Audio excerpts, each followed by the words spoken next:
আমাদের চারপাশের দুনিয়াটা কিন্তু নানান রকম ছন্দে ভরা, তাই না? এমন সব ছন্দ যা বারবার ফিরে আসে।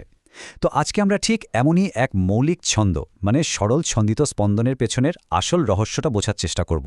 কখনো কি ভেবে দেখেছেন একটা স্পিকার থেকে কিভাবে শব্দ তৈরি হয়? এর একদম গোড়ায় মানে মূলে কিন্তু রয়েছে ওই একই ছন্দ, সরল ছন্দিত স্পন্দন। এই সাধারণ কাঁপুনি বা স্পন্দন থেকেই কিন্তু সুরের জন্ম হয়। কিন্তু এর খেলা শুধু এটুকুই না, আরও অনেক কিছু আছে। চলুন তাহলে আরেকটু গভীরে যাই। আচ্ছা, আমরা এটাকে মহাবিশ্বের প্রিয় ছন্দ বলছি কেন? এর কারণটা বেশ মজার। পরমাণুর কাঁপুনি থেকে শুরু করে বিশাল বিশাল গ্রহ নক্ষত্রের পথ চলা পর্যন্ত অনেক কিছুর গতি কিন্তু এই সিম্পল প্যাটার্নটা ফলো করে। একেবারে সহজ করে বললে এটা হলো এমন একটা গতি যা একটা নির্দিষ্ট পয়েন্টকে ঘিরে বারবার সামনে পেছনে মানে এদিক ওদিক দুলতে থাকে। যেমন ধরুন একটা পেন্ডুলামের দোল বা একটা গিটারের তারে টুং করে আওয়াজ তুললে যে কাঁপনিটা হয়, সবই কিন্তু এই ছন্দেরই উদাহরণ। আচ্ছা, এই ছন্দটাকে সবচেয়ে ভালোভাবে বোঝার জন্য আমাদের একটা পারফেক্ট মডেল দেখতে হবে। তো চলুন ফিজিক্সের সেই ক্লাসিক স্প্রিং ব্লক সিস্টেমটার সাথে পরিচিত হওয়া যাক।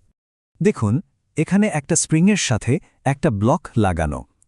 এখন যখনই আমরা ব্লকটাকে এর স্বাভাবিক পজিশন মানে সাম্যাবস্থা থেকে টেনে বা চেপে ছেড়ে দিই, অমনি এটা দুলতে শুরু করে। আর এর একটাই লক্ষ্য থাকে, যেভাবেই হোক আগের শান্ত স্থির অবস্থায় ফিরে আসা। ফিজিক্সের ভাষায় ঠিক এই গতিটাকেই বলা হয় সরল ছন্দিতে স্পন্দন। আর এর মূল শর্তটা কি জানেন? শর্তটা হলো ব্লকটাকে তার আগের জায়গায় ফিরিয়ে আনার জন্য যে একটা বল কাজ করে, যাকে আমরা বলি প্রত্যয়নী বল, সেই বলটা সরণের সমানুপাতিক হবে। মানে সোজা কথায়, আপনি ব্লকটাকে যত দূরে সরাবেন, ওকে ফিরিয়ে আনার টানটাও ততটাই বাড়বে। এখন এই গতিটাকে ঠিকঠাকভাবে বোঝানোর জন্য আমাদের কয়েকটা শব্দ জেনে নিতে হবে। প্রথমটা হলো বিস্তার, মানে ব্লকটা তার মাঝখানের পজিশন থেকে সবচেয়ে বেশি কতটা দূরে যাচ্ছে। এরপর আছে পর্যায়কাল, মানে একটা পুরো দোল শেষ করতে কত সময় লাগছে। আর সবশেষে কম্পাঙ্ক, মানে 1 সেকেন্ডে কয়টা পূর্ণ দোলন হচ্ছে তার হিসেব। তো চলুন যা শিখলাম সেটাকে একটু কাজে লাগানো যাক। ধরুন আমাদের কাছে একটা ব্লক আছে, আমরা এর ভর আর ত্বরণ দুটোই জানি। এখন প্রশ্ন হলো স্প্রিংটা কতটা শক্ত। তো প্রথমে আমরা নিউটনের সেই বিখ্যাত সূত্র F=ma ব্যবহার করে মোট বলটা বের করে নেব।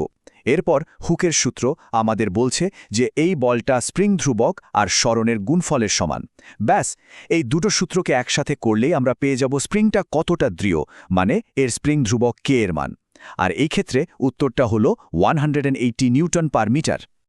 আচ্ছা, এবার একটা কুইক চ্যালেঞ্জ। এই গ্রাফটা একটু মন দিয়ে দেখুন তো।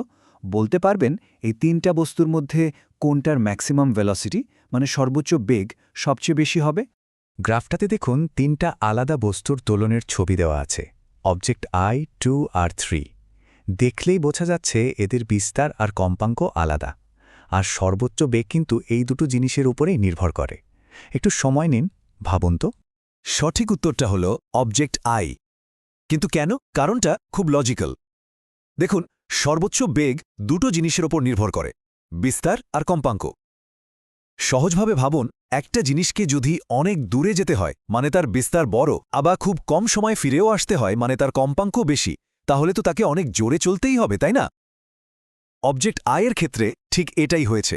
এর বিস্তারও বেশি, কম্পাঙ্কও বেশি, তাই এর বেগও সর্বোচ্চ। কিন্তু একটা প্রশ্ন তো থেকেই যায়, এই যে দোলনটা চলছে তো চলছেই, এটা কিভাবে সম্ভব? এর পিছনের চালিকা শক্তিটা কি? এর উত্তরটা কিন্তু লুকিয়ে আছে শক্তির এক রূপ থেকে অন্য রূপে বদলে যাওয়ার মধ্যে। এখানে আসলে দুই ধরনের শক্তি একটা খেলা খেলছে। যখন ব্লকটা একদম শেষ মাথায় পৌঁছে যায়, মানে সর্বোচ্চ বিস্তারে থাকে, আর এক মুহূর্তের জন্য থেমে গিয়ে দিক বদলায়, তখন ওর সমস্ত শক্তি বিভব শক্তি হিসাবে স্প্রিংয়ের মধ্যে জমা হয়ে যায়। আর ঠিক যখন ব্লকটা মাঝখানের পয়েন্টটা সবচেয়ে জোরে পার করে, তখন ওই জমা হওয়া শক্তিটাই গতিশক্তিতে বদলে যায়। তাহলে মূল বিষয়টা কি দাঁড়ালো? মোট শক্তি কিন্তু সবসময় একই থাকছে, এটা শুধু এক রূপ থেকে আরেক রূপে বারবার বদলে যাচ্ছে।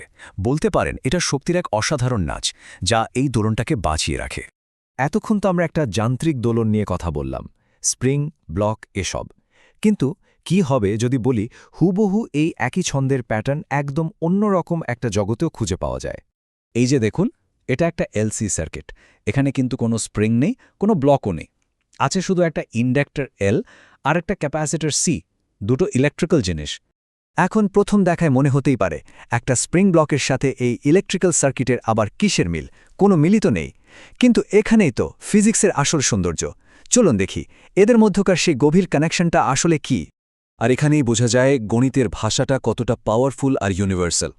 একবার দেখুন, মেকানিক্যাল সিস্টেমে যেটাকে আমরা বলছি ব্লকের অবস্থান বা এক্স, ইলেকট্রিক্যাল সিস্টেমে সেটাই হলো ক্যাপাসিটরের চার্জ বা কিউ। ব্লকের ভর এম, এখানে ইন্ডাকটেন্স এল এর মতো কাজ করছে। আর সবচেয়ে অবাক করা ব্যাপার হলো এদের শক্তির সমীকরণগুলো দেখতে একদম একরকম। পাওয়া যায় দুটো সিস্টেম দেখতে পুরোপুরি আলাদা, কিন্তু যে ম্যাথস দিয়ে আমরা একটা স্প্রিংয়ের দোলনকে ব্যাখ্যা করছি, হুবহু সেই একই ম্যাথস দিয়ে এই ইলেকট্রিক্যাল সার্কিটের আচরণও ব্যাখ্যা করা যাচ্ছে। ব্যাপারটা অনেকটা এরকম যেন প্রকৃতি একই নিয়মকে শুধু ভিন্ন ভিন্ন রূপে ব্যবহার করছে। ঠিক যেভাবে স্প্রিং সিস্টেমের শক্তিটা পোটেনশিয়াল আর কাইনেটিক এনার্জির মধ্যে রূপ বদলাচ্ছিল, এখানেও এলসি সার্কিটের শক্তিটা ক্যাপাসিটরের ইলেকট্রিক ফিল্ড আর ইন্ডাক্টরের ম্যাগনেটিক ফিল্ডের মধ্যে যাওয়া আসা করতে থাকে, একদম একই ছন্দে, একই তালে।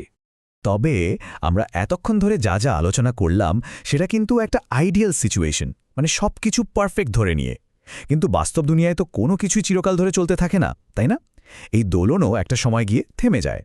আর এই থেমে যাওয়ার ঘটনাটাকেই বলা হয় ড্যাম্পিং বা বাংলায় অবমন্দন। বাস্তব জগতে কি হয়? ঘর্ষণ, বাতাসের বাধা, এইসব শক্তি চুষে নেওয়ার মতো ব্যাপারগুলো কাজ করে, আর এগুলোই ধীরে ধীরে দোলনের শক্তি কেড়ে নেয় আর ওর বিস্তারটা কমিয়ে আনতে থাকে। এই গ্রাফটা দেখলেই ব্যাপারটা পরিষ্কার হয়ে যাবে। দেখুন কিভাবে পারফেক্ট ওয়েভটা সময়ের সাথে সাথে ছোট হয়ে আসছে। এটা অনেকটা বাঞ্জি জাম্পিংয়ের মতো, দেখেছেন? প্রথম লাফটা হয় সবচেয়ে বড়, কিন্তু তারপর প্রত্যেকটা লাফ আস্তে আস্তে ছোট হতে থাকে, যতক্ষণ না জাম্পারটা পুরোপুরি স্থির হয়ে যায়। এটাই হলো ড্যাম্পিং। তাহলে পুরো আলোচনাটা থেকে আমরা কি শিখলাম? দেখুন, একটা সাধারণ স্প্রিংয়ের দোলনকে বোঝা মানে কিন্তু শুধু একটা মেকানিক্যাল সিস্টেমকে বোঝা নয়। এর মাধ্যমে আমরা ইলেকট্রিক্যাল সার্কিট থেকে শুরু করে প্রকৃতির আরও কত অজানা জিনিসের আচরণ বুঝতে পারি। আসল প্রশ্নটা হলো, এই যে একটা মৌলিক প্যাটার্ন আমরা চিনলাম, এই জ্ঞানটা দিয়ে আমরা আমাদের চারপাশের জগতে আর কোন কোন লুকানো ছন্দ খুঁজে বের করতে পারব।